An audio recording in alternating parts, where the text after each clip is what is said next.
Capítulo 25.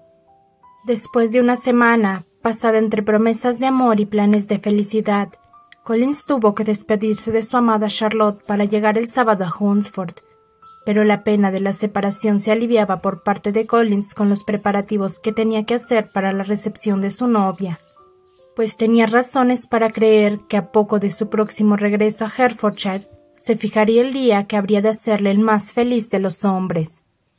Se despidió de sus parientes de Longbourn con la misma solemnidad que la otra vez. Deseó de nuevo a sus bellas primas salud y venturas, y prometió al padre otra carta de agradecimiento.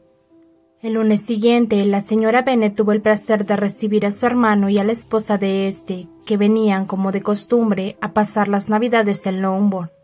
El señor Gardiner era un hombre inteligente y caballeroso, muy superior a su hermana por naturaleza y por educación. A las damas de Netherfield se les hubiese hecho difícil creer que aquel hombre que vivía del comercio y se hallaba siempre metido en su almacén pudiera estar tan bien educado y resultar tan agradable. La señora Gardiner, bastante más joven que la señora Bennet y que la señora Phillips, era una mujer encantadora y elegante, a la que sus sobrinas de Longbourn adoraban, especialmente las dos mayores, con las que tenía una particular amistad. Elizabeth y Jane habían estado muchas veces en su casa de la capital. Lo primero que hizo la señora Gardiner al llegar fue distribuir sus regalos y describir las nuevas modas. Una vez hecho esto, dejó de llevar la voz cantante de la conversación. Ahora le tocaba escuchar. La señora Bennet tenía que contarle sus muchas desdichas y sus muchas quejas. Había sufrido muchas humillaciones desde la última vez que vio a su cuñada.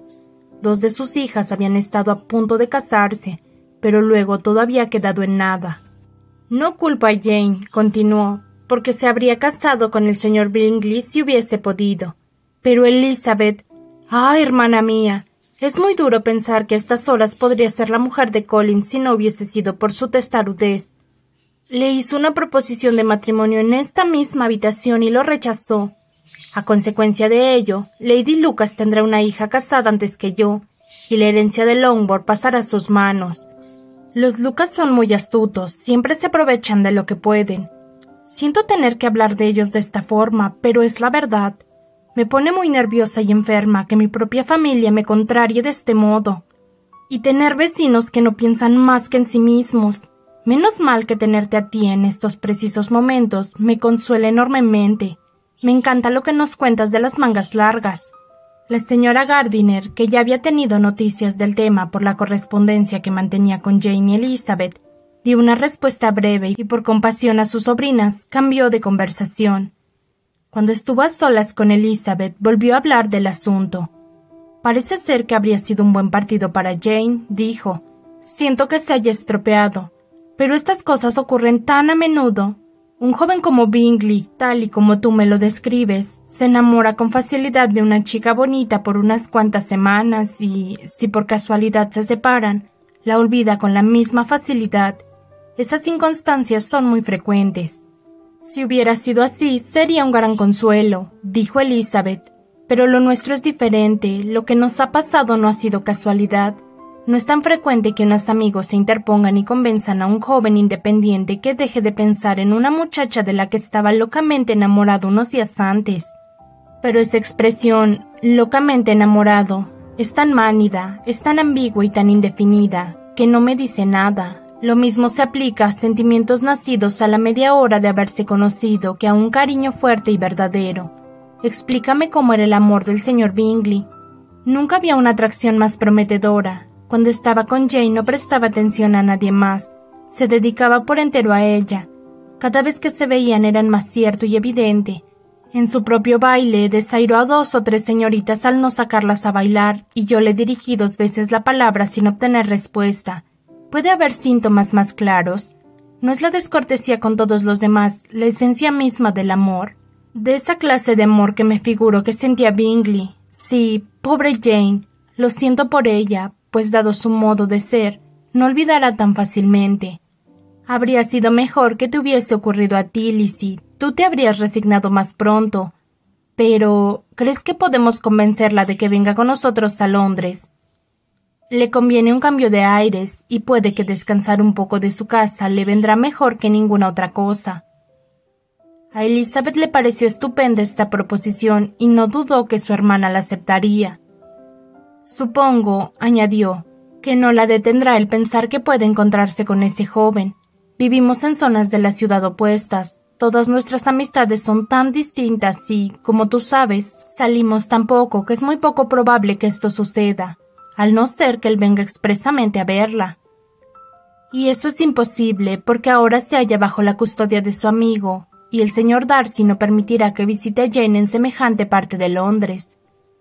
Querida tía, ¿qué te parece? Puede que Darcy haya oído hablar de un lugar como la calle Gracechurch, pero creería que ni las abluciones de todo un mes serían suficientes para limpiarle de todas sus impurezas, si es que alguna vez se dignase entrar en esa calle, y puedes tener por seguro que Bingley no daría un paso sin él. Mucho mejor, espero que no venga nunca, pero ¿no se escribe Jane con la hermana? Entonces la señorita Bingley no tendrá disculpa para no ir a visitarla. Romperá su amistad por completo. Pero, a pesar de que Elizabeth estuviese tan segura sobre este punto, y lo que era aún más interesante, a pesar de que Bingley le impidiese ver a Jane, la señora Gardiner se convenció, después de examinarlo bien, de que había todavía una esperanza. Era posible, y a veces creía que hasta provechoso, que el cariño de Bingley se reanimase y luchara contra la influencia de sus amigos, bajo la influencia más natural de los encantos de Jane. Jane aceptó gustosa la invitación de su tía, sin pensar en los Bingley, aunque esperaba que, como Caroline no vivía en la misma casa que su hermano, podría pasar alguna mañana con ella sin el peligro de encontrarse con él.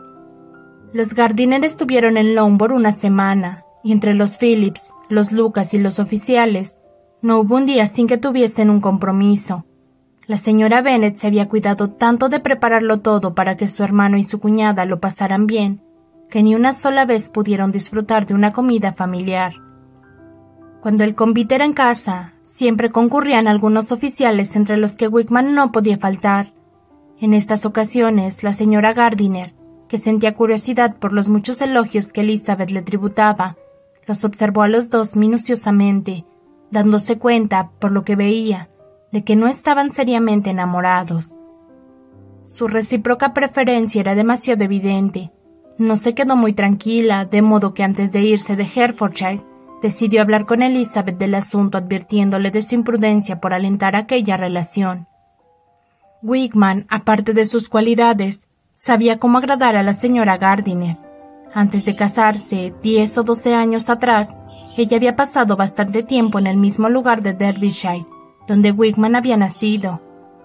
Poseían, por lo tanto, muchas amistades en común. Y aunque Wickham se marchó poco después del fallecimiento del padre de Darcy, ocurrido hacía 5 años, todavía podía contarle cosas de sus antiguos amigos, más recientes que las que ella sabía. La señora Gardiner había estado en Pemberley y había conocido al último señor Darcy a la perfección. Este era, por consiguiente, un tema de conversación inagotable. Comparaba sus recuerdos de Pemberley con la detallada descripción que Wickham hacía, y elogiando el carácter de su último dueño, se deleitaban los dos. Al enterarse del comportamiento de Darcy con Wickham, la señora Gardiner creía recordar algo de la mala fama que tenía cuando era un muchacho, lo que encajaba en este caso. Por fin, confesó que se acordaba que ya entonces se hablaba del joven Fitzwilliam Darcy como de un chico malo y orgulloso.